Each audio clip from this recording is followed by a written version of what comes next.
የኢትዮጵያ ኦርቶዶክስ ተዋሕዶ ቤተክርስቲያን ክርስቶስን አትሰብክም ለሚሉት ምላሽ የሚሰጥ መጽሐፉ ካሉት 6 ምዕራፎች ውስጥ የመጀመሪያው የሆነው የመጀመሪያው ቁስል የእመቤታችን የቅድስት ድንግል ማርያም ሐዘን፣ ከዚህም በተጨማሪ እነኋት እናት የተባለው የጌታችን ታማኙን ደቀ መዝሙር የወንጌላዊ ዮሐንስን ታሪክ አቅፎ ያዘ ነው።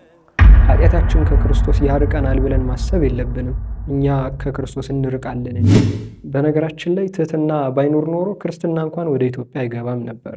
ጌታችን ጾመ ከመባሉ በፊት ከሰማየ ሰማያት ወረደ ማለት ስለሚገባ ነው።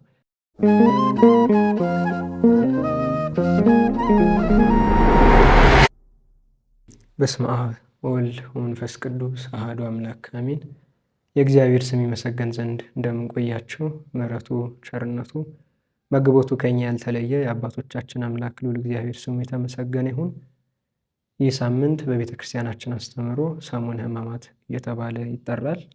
ይህም ደግሞ የሁለት ቃላት ጥምረት ነው፣ ሰሙንና ሕማም የሚል። በአንድነት ስንመለከተው ሰሙነ ሕማማት ማለት የሕማም ሳምንት፣ የመከራ ሳምንት ማለት ነው። ይህም ደግሞ የሚሰጠው ክብር ይግባውና ለጌታችን ለመድኃኒታችን ለኢየሱስ ክርስቶስ ነው። ታዲያ በዚህ በሰሙነ ሕማማት ቤተክርስቲያናችን ልዩ ስርዓት ዘርግታ እኛ ምዕመናንን ታስተምረናለች። በቤተክርስቲያንም ከጠዋት እስከ ማታ እንድንቆይ ታደርገናለች። እግዚአብሔር ቢፈቅድ ዛሬ ትሕትናውን ተመልከቱ በሚል ርዕስ ለተወሰነ ደቂቃ ቃለ እግዚአብሔርን የምንማማር ይሆናል። ጀምረን እስክንፈጽም ጥበቃው በዙሪያችን ከኛ ጋር ይሁን።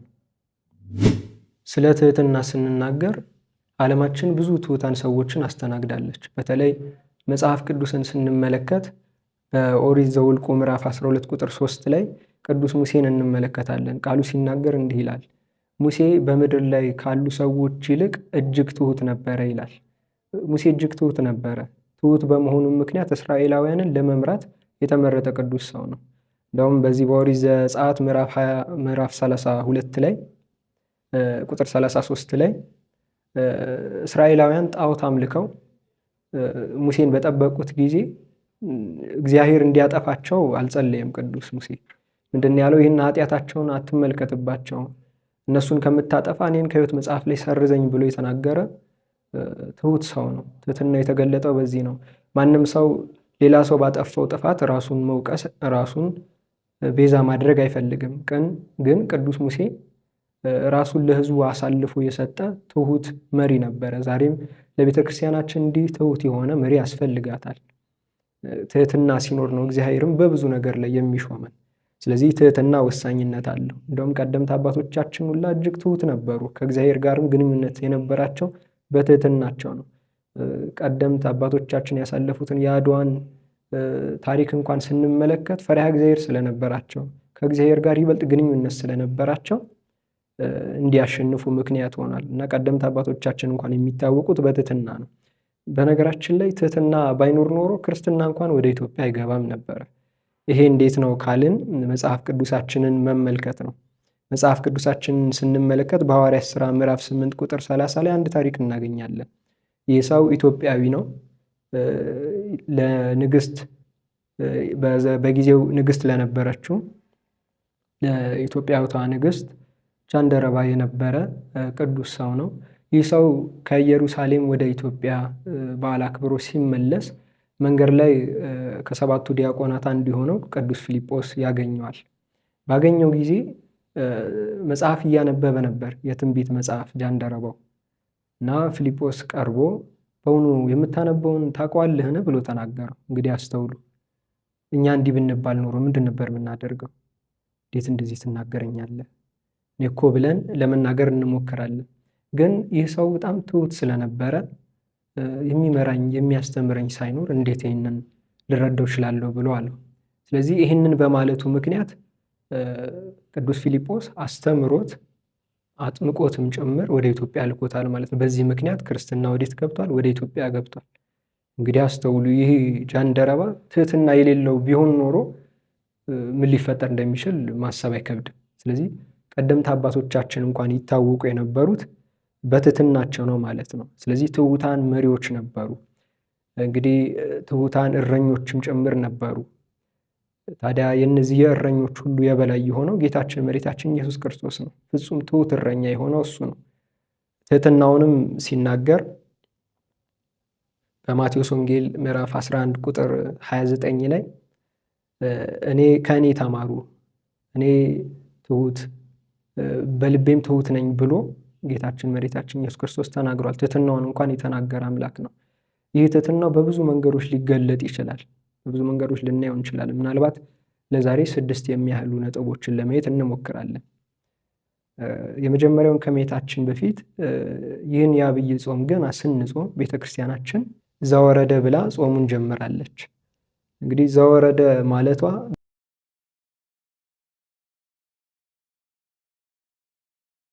ታዲያ ይሄ ራሱ የመጀመሪያው የዐቢይ ጾም ሳምንት የሚነግረን ፍጹም ትህትናውን ነው። ከሰማየ ሰማያት ወርዶ ከእመቤታችን ከቅድስት ድንግል ማርያም መወለዱ በራሱ ፍጹም ትህትናውን የሚያሳይ ነው። ስለዚህ ክርስቶስ በመወለዱ እንኳን ትህትናውን ገልጧል። ልወለድ ሲል በቤተ መንግስት አልተወለደም። የተወለደው በበረት ነው። በበረት መገኘቱ በራሱ ትህትናውን የሚያሳይ ትህትናውን የሚገልጥ ነው ማለት ነው። እንደውም አንድ አባት ታላቅ ተአምር የሚባለው ሙት ማስነሳት አይደለም፣ የክርስቶስ ሰው መሆን ነው ታላቅ ተአምር ብለው ተናግረዋል። ለዚህ እኮ ነው ዛሬ ላይ የክርስቶስን ሰው መሆን ለማመን የሚቸገሩ ብዙ ሰዎች ያሉት። ለዚህ ነው ክርስቶስ እንዴት አምላክ ይሆናል? አምላክ እንዴት ሰው ሊሆን ይችላል? እንዴት እየጠባ ሊያድግ ይችላል? ብለው ላለመቀበል የሚሞክሩት ፍጹም የሆነ ተአምር በመሆኑ ነው። እና ትህትናውን የገለጠበት የመጀመሪያው መንገድ መወለዱ በራሱ ትህትናውን የገለጠበት ነው። ሌላው ሁለተኛ ላይ ልንጠቅሰው የምንችለው ነገር ጥምቀቱን ነው። ጌታችን የሁሉ ፈጣሪ ሆኖ ሳለ ራሱን ዝቅ አድርጎ በባሪያው እጅ ተጠምቋል ወደ ዮርዳኖስ ወርዶ። ይሄ የሚያሳየው ትህትናውን ነው። ዛሬ ባለስልጣን ብንሆንና ሀብት የሞላልን ብንሆን ኖሮ ምንድን ነበር የምናደርገው? መታችሁ አጥምቁኝ ነበር የምንለው እንጂ ሄደን አንጠመቅም ነበረ ለክርስትና ጊዜ። ግን ጌታችን ይህንን ለማሳየት ምንም ብንሆን ሄደን ሥርዓተ ጥምቀት መፈጸም እንዳለብን ሲያስረዳ ሄዶ ከዮርዳኖስ ወርዶ በዮሐንስ እጅ ተጠምቋል ማለት ነው። ስለዚህ ትህትናውን የገለጠበት ሁለተኛው ጥምቀቱ ነው ማለት ነው። ሌላው ትህትናውን የገለጠበት መንገድ ኃጢአተኞችን መቀበሉ ነው። ብዙ ጊዜ ክርስቶስ ኃጢአተኞችን እንደሚጸየፍ እናስባለን። ግን ይህ ፍጹም ከእውነት የራቀ ነው። ክርስቶስ ኃጢአትን እንጂ ኃጢአተኞችን አይጠላም። ክርስቶስ የሚጠላው ኃጢአትን ነው። ምናልባት ኃጢአታችን ከክርስቶስ ያርቀናል ብለን ማሰብ የለብንም። እኛ ከክርስቶስ እንርቃለን እንጂ።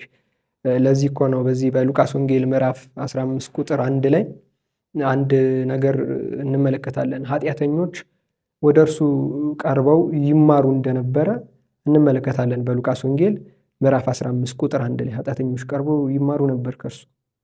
ዛሬ ግን እኛ ኃጢአተኞች ነን ብለን ወደ ክርስቶስ አንቀርብም። በጣም ትልቅ ችግር ነው ይሄ። ኃጢአተኛ ሰው ወደ ቤተ ክርስቲያን መቅረብ አለበት፣ ወደ ክርስቶስ መቅረብ አለበት። ምክንያቱም ክርስቶስ መድኃኒት ነው። መድኃኒት ደግሞ የሚያስፈልገው ለበሽተኞች ነው። እንግዲህ ጤነኛ የሆነ ወደ እርሱ አይጠጋም። በሽተኞች ግን ስለሆንን ሁላችን ወደ እርሱ እንጠጋለን ማለት ነው።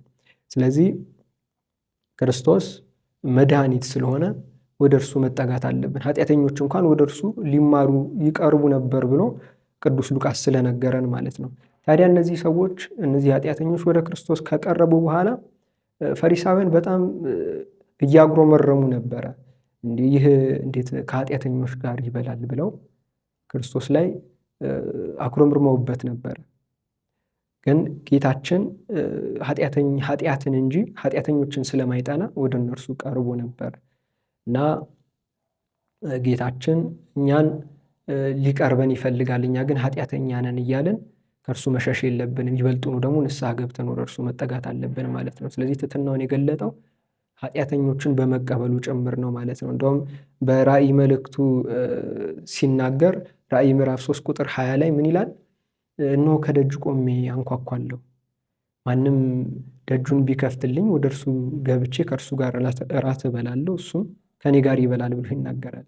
ፈሪሳውያን ከኃጢአተኞች ጋር ይበላል አሉት። ክርስቶስ የሚፈልገው ይሄንን ነው።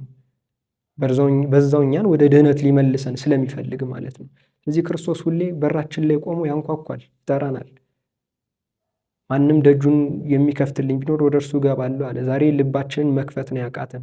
ልባችንን በንስሐ ከከፈትን ክርስቶስ ወደ እኛ ይመጣል። ስለዚህ ሶስተኛው ትሕትናውን የገለጠበት መንገድ ምንድን ነው ካልን ኃጢአተኞችን በመቀበሉ ነው ማለት ነው። ስለዚህ ኃጢአተኛንን እያልን ከክርስቶስ መሸሽ የለብንም። እንደውም ክርስቶስ ጸጋን ሊሰጠን ሲፈልግ ቅድሚያ የሚያየው ትሕትናችንን ነው። ትሕትናችንን የሚመለከተው ለዚህ ምሳሌ የሚሆነን ቅዱስ ጴጥሮስ ነው። ቅዱስ ጴጥሮስ ገና ከመጠራቱ በፊት አሳ እያጠመዱ ክርስቶስ ወደ እነርሱ ቀርቦ ነበረ። ታሪኩን የምናገኘው በሉቃስ ወንጌል ምዕራፍ 5 ቁጥር 8 ላይ ነው ታሪኩን የምናገኘው። ሐዋርያት እያጠመዱ ሳለ ክርስቶስ ወደ እነርሱ ቀርቦ ሲያያቸው ሌሊቱን ሙሉ ለፍተው ምንም አይነት አሳ አልያዙም ነበር። ከዛ በኋላ ታንኳውን ወደ ውሃው ፈቀቅ እንዲያደርጉ ከነገራቸው በኋላ ታንኳይቱ ላይ ከተቀመጡ በኋላ መረባቸውን እንዲጥሉ ካደረጋቸው በኋላ ብዙ አሳዎችን አጥምደዋል፣ ይዘዋል። መረባቸው እስኪቀደር ድረስ ይላል ወንጌላዊው። እና ይህንን ተመልክቶ ቅዱስ ስምዖን ምን አለ? ከጌታችን እግር ስር ወድቆ ጌታ ሆይ እኔ ኃጢአተኛ ነኝ፣ ከእኔ ተለይ፣ ከእኔ ራቅ ብሎ ተናገረው። ግን ክርስቶስ ይህንን ስላለው አልራቀውም። እንደውም ሊቀ ሐዋርያት አድርጎ ሁላ ሾሞታል። ለምን? ትሕትናውን አይቶ ኃጢአተኝነቱን ስላመነ ማለት ነው። ስለዚህ መጀመሪያ ወደ ክርስቶስ መቅረብ ሲገባን ማድረግ የሚገባን ነገር ምንድን ነው? ኃጢአታችንን ማመን ነው። ኃጢአታችንን መቀበል ነው የሚገባን። ኃጢአተኛ እንደሆነን የምናምን ከሆነ ክርስቶስ በትልቅ ጸጋ ይሾመናል ማለት ነው። እንደውም አባቶቻችን ሲያስተምሩ ትሕትና ማለት እኔ ኃጢአተኛ ነኝ ማለት አይደለም፣ ኃጢአተኛ ናችሁ ብለው ሲሉን ያንን አምኖ መቀበል ነው ብለው አባቶቻችን ይናገራሉ። እና ቅዱስ ጴጥሮስ ኃጢአተኛ ነኝ ብሎ መናገሩ እሱም ብቻ ሲሆን እኛም ኃጢአተኛ ነኝ ብለን መናገራችን ትሕትናችንን የሚያሳይ አይደለም። ይሄ እውነት ነው። ሁላችንም ኃጢአተኞች ነን። ኃጢአታችንን ደግሞ የምናንጸው በምንድን ነው ከተባለ በንስሐ ነው። ስለዚህ ከኃጢአት የራቀ የለም። ከኃጢአት የራቀ ምናልባት እመቤታችን እንጠቅሳለን። ጌታችንና እመቤታችን ፍጹም ከኃጢአት የራቁ ብለን የምንላቸው እንጂ ሌሎች ቅዱሳን ከመብቃታቸው በፊት በኃጢአት ውስጥ የነበሩ ናቸው አብዛኞቹ።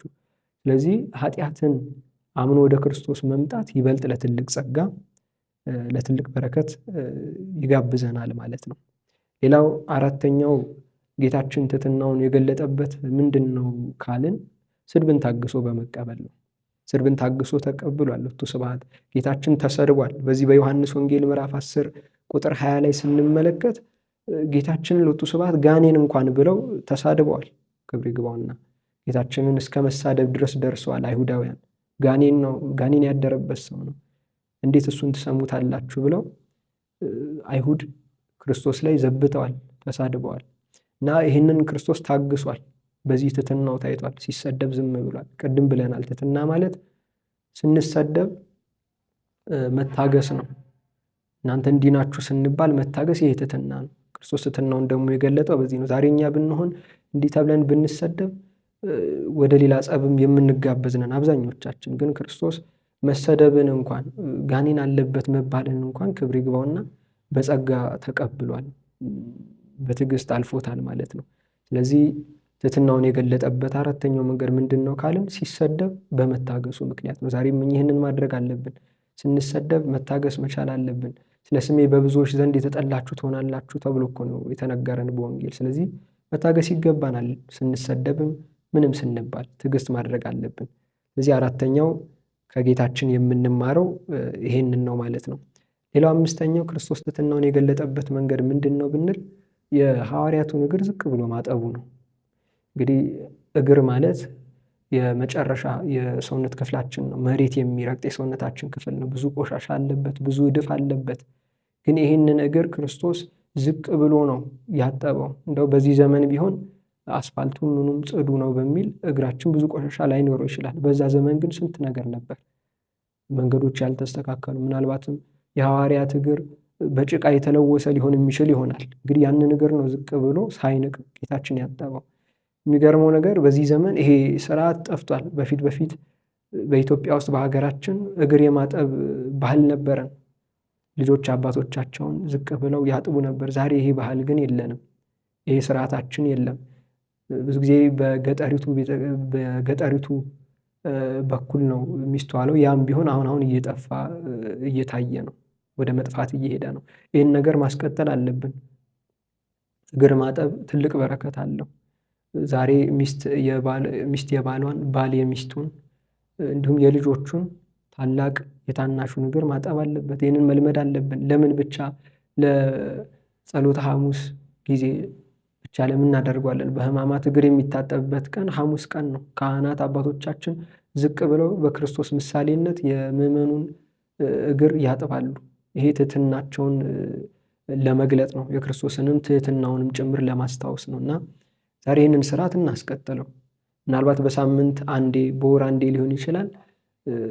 እርስ በርሳችን እግር መታጠብ መልመድ አለብን፣ ትልቅ በረከትም ስላለው እንጂ በዓመት አንዴ ብቻ ሰሙነ ሕማማትን ጠብቀን የሰዎችን እግር ማጠብ የለብንም። ልምድ ብናደርገው መልካም ነው። ትልቁ የሀብታችንም ጭምር ስለሆነ ማለት ነው። መገለጫችንም የኢትዮጵያዊነታችን መገለጫችንም ጭምር እንግዳን ስንቀበል እግር አጥቦ መሆኑ ስለሚታወቅ ማለት ነው። ትሕትናችን ሊገለጥበት የሚችለው ሌላኛው ነጥብ ይሄኛው ስለሆነ ነው። ስለዚህ ክርስቶስ ትሑት ስለነበረ የሐዋርያቱን እግር ዝቅ ብሎ አጥቧል። በነገራችን ላይ ክርስቶስ የሐዋርያቱን እግር አጥቦ ከጨረሰ በኋላ መጀመሪያ አልታጠብም ሲል የነበረው ቅዱስ ጴጥሮስ የጌታችንን እግር መልሶ እንዳጠበው አባቶቻችን በትውፊት ያስተምሩናል። ክርስቶስ እነርሱን ብቻ አጥቦ አልቀረም።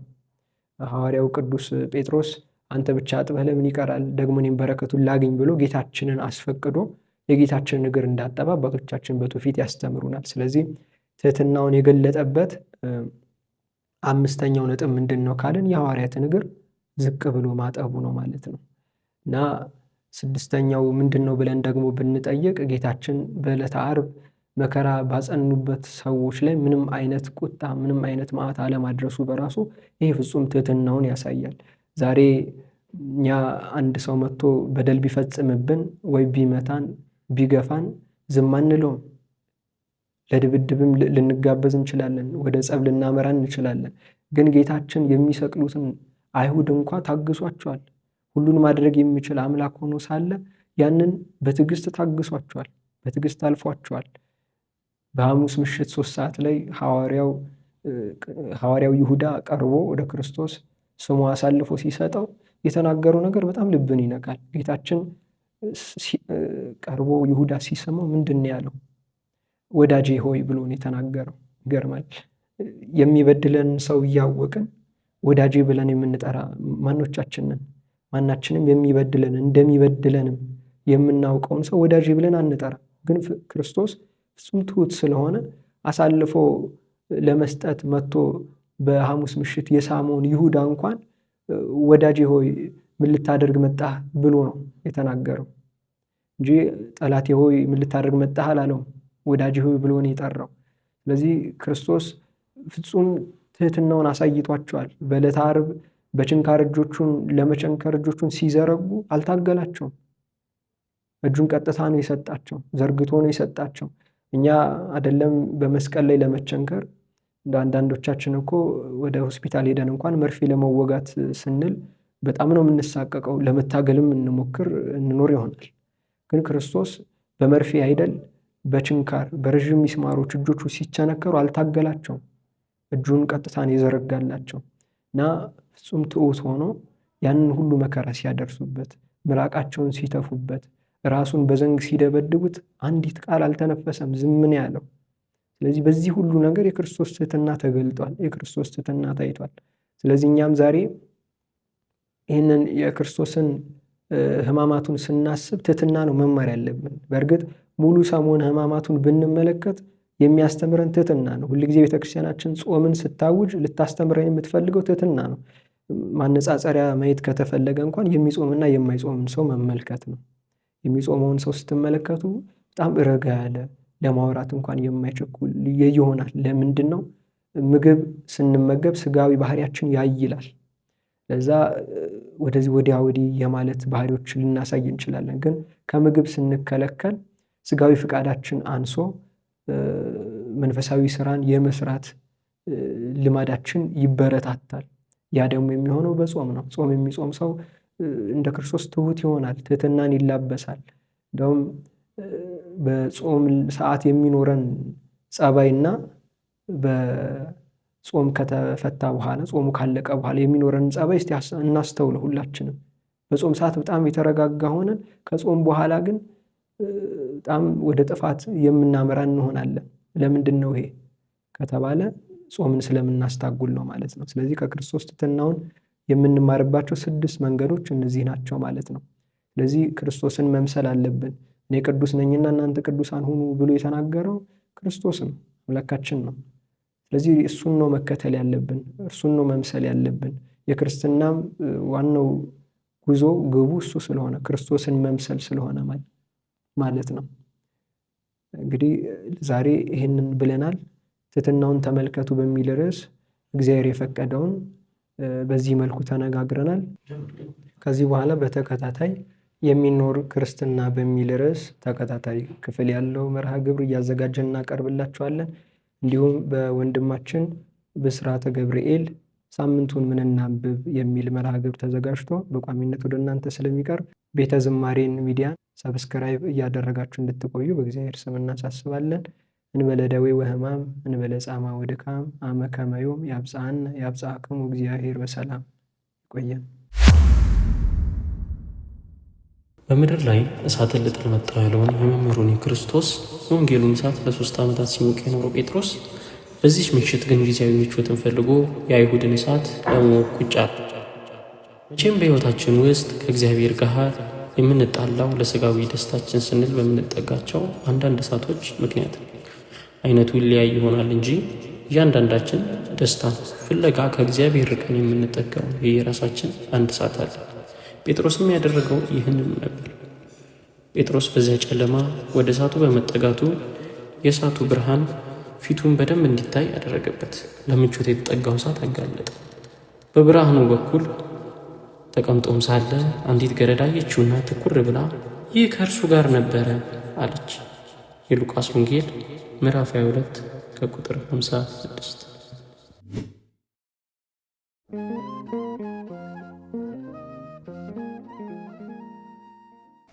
በስመ አብ ወወልድ ወመንፈስ ቅዱስ አሐዱ አምላክ አሜን። የክርስቶስ ቤተሰቦች፣ የእመቤታችን የቅድስት ድንግል ማርያም የአስራት ልጆች፣ በወደደና ባፈቀረን እስከ ሞት ድረስም በወደደን በጌታችን በመድኃኒታችን በኢየሱስ ክርስቶስ ፍጹም ሰላም እንደምን ከርማችኋል? ዛሬ ሳምንቱ ምን እናንብብ በሚል ፕሮግራማችን ተገናኝተናል። ለዚህ ሳምንት የመረጥንላችሁ ወቅቱን የዋጀ መጽሐፍ የሆነውን ሕማማት የሚለውን በዲያቆን ሄኖክ ኃይሌ የተጻፈውን መጽሐፍ ነው። ይህ መጽሐፍ በውስጡ 6 ምዕራፋትን የያዘ ሲሆን ከዚህም በተጨማሪ የራሱ የሆነ መግቢያና መቅድም ያለው ነው። መግቢያና መቅድሙ ላይ የኢትዮጵያ ኦርቶዶክስ ተዋሕዶ ቤተክርስቲያን ክርስቶስን አትሰብክም ለሚሉት ምላሽ የሚሰጥ እንዲሁም ለመጀመሪያ ጊዜ ሕማማት የሚለውን ቃል ማን እንደተጠቀመውና አገባቡን የገለጸበት ክፍል ነው። ከዚህ በኋላ መምህራችን ዲያቆን ሄኖክ ኃይሌን ጸሐፊው በሚል ስያሜ ክብሩ ሳይጓደል እንደምንተካውና ለአገባብ ምቹ እንዲሆን ተደርጎ ከዚህ በኋላ ይጠቀሳል። መጽሐፉ ካሉት 6 ምዕራፎች ውስጥ የመጀመሪያው የሆነው የመጀመሪያው ቁስል የሚለው ነው። በዚህ ክፍለ ምንባብ ወይም ምዕራፍ ላይ አብዛኛው ነገሩ ስለ ይሁዳ ማለትም ከመሸጡ አንስቶ እንዴት አድርጎ እንደተስማማ ከዚህም ንስሐ እንዳልገባና ለዚህም ደግሞ የራሱን ዋጋ እንዳገኘ የሚያትትበት የመጽሐፉ ክፍል ነው። በምዕራፍ 2 ላይ ሊቀ ካህናት በካህናት ግቢ የሚል ሲሆን በውስጡ ብዙ ክፍለ መንባባት ቢኖሩትም በአብዛኛው ነገር ግን የሚያተኩረው የካህናቱን ትክክለኛ ያልሆነ የአሿሿም ሂደት እንዲሁም ደግሞ ሐናና ቀያፋ ግቢ ውስጥ የተገኙትን የጴጥሮስና ዮሐንስን ነገር በአብዛኛውም እንደውም የጴጥሮስን ነገር ይህንንም እሳቱ ለሙቀት የተጠጋው እሳት ፊቱን እንደገለጠበትና እንዲህም እንዳሳደዱት ለ3 ጊዜ ያህልም ክርስቶስን ዶሮ ሳይጮህ 3 ጊዜ ያህል እንደካደው የተጠቀሰበት የመጽሐፍ ክፍል ነው። በምዕራፍ 3 ማለትም የዓለማት ገዢ በይሁዳ ገዢ ፊት በሚለው ርዕስ ስር ብዙ ክፍለ መንባባትን ያጠቃለለ ሲሆን በዚህ ላይ የተጠቀሰው የጲላጦስና የሄሮድስ እንዲሁም ደግሞ ከጌታችን ከመድኃኒታችን ኢየሱስ ክርስቶስ ጋር የነበረው የክስ ሂደት የተገለጸበት ወይም የተጻፈበት ክፍል ነው። መድኃኒታችን ኢየሱስ ክርስቶስ የመጀመሪያውን የማስታረቅ ስራ የሰራውም በዚህ ሰዓት ነው። ጲላጦስና ሄሮድስ ተጣልቶ ሳለ በኢየሱስ ክርስቶስ ላይ ለመፍረድ ግን አንድ ሆኑ ይላል። ምዕራፍ 4 የመከራ ጉዞ ወደ መከራ በሚል ስያሜ የተጠራ ሲሆን ይህንንም ጌታችን መድኃኒታችን ኢየሱስ ክርስቶስ ፍርዱ ከተፈረደበት በኋላ እስከ ቀራንዮ ያለውን ጉዞ ማለትም በየመንገዱ ሲጸፋ፣ ሲሰደብ፣ ሲተፋበት የነበረውን እንዲሁም ከዚህ በተጨማሪ አንድ ምዕራፍ የተሸከመውን የስምዖን ቀሬናዊውን እንዲሁም ሌሎችን በቅጽበት አይተውት ስድብና ጥፊን ከእጃቸውና ከአፋቸው ለክርስቶስ ፊት ላይ ያሳረፉትን እንዲሁም ሲተፉ የነበሩትን የማያውቁትን አንዳንድ አይሁዳውያን የገለጸበት የመጽሐፍ ክፍል ነው። ምዕራፍ 5 የመጨረሻው የጌታ ትምህርቶች በሚል ርዕስ ቀርቧል። በዚህ ላይ ከክርስቶስ ማለትም ከመድኃኒታችን ከኢየሱስ ክርስቶስ ጎን አብሮ የተሰቀሉትን ሁለት ወንበዴዎችን ፊያታዊ ዜማና ሌላኛውን ወንበዴ እንዲሁም ደግሞ የእመቤታችን የቅድስት ድንግል ማርያም ሐዘን ከዚህም በተጨማሪ እነኋት እናትህ የተባለውን የጌታችን ታማኙን ደቀ መዝሙር የወንጌላዊ ዮሐንስን ታሪክ አቅፎ የያዘ ነው። እመቤታችን እንደምናውቀው ከልጅነቷ ጀምራ በስጦታነት ስትሰጥ የቆየ ሲሆን ይህም ማለት ከስጦታዎቹ ውድ ስጦታ ያደርጋታል። ይህንንም ስንናገር በልጅነቷ ለሐናና ለኢያቄም የተሰጠች ከዚህም ባሻገር ሐናና ኢያቄም ለቤተ ክርስቲያን አሳልፎ የሰጧት ራሷንም በ15 ዓመቷ ለክርስቶስ አሳልፋ የሰጠች እንዲሁም ደግሞ ክርስቶስ በመጨረሻው ሰዓቱ ለወንጌላዊ ዮሐንስ እነኋት እናትህ ብሎ የሰጣት ልዩ ስጦታ ናት። ይህንን እና የመሳሰሉትን ነገሮች በዚህ መጽሐፍ ክፍል ውስጥ እናገኛለን። የመጨረሻው ምዕራፍ ማለትም ምዕራፍ 6 የማይሞተው ሞተ በሚል የቀረበው የመጨረሻው ምዕራፍ ማለትም ምዕራፍ 6 ላይ ጌታችን መድኃኒታችን ኢየሱስ ክርስቶስ ከሞተ በኋላ ከሲኦል በርብሮ ነፍሳትን ሲያወጣ እንዲሁም የመጨረሻዎቹን ሰዓታት አንድ ላይ የተጻፉበት ክፍል ነው። እኛ በወፍ በረር እንዲቃኝተኗል። እናንተ ደግሞ በደንብ አድርጋችሁ እንድታነቡት እነሆ ጋብዘናችኋል። እንግዲህ በዛሬ ሳምንትም የተለያዩ መጽሐፍትን በሳምንቱን ምን እናንብብ ፕሮግራማችን ላይ ይዘን እንቀርባለን። እስከዛ እናንተ የቤተ ዘማሪ ሚዲያን ላይክ፣ ሼር፣ ሰብስክራይብ እና ኮሜንት እያደረጋችሁ እንድጠብቁን እንጠይቃለን። ወስብሐት ለእግዚአብሔር።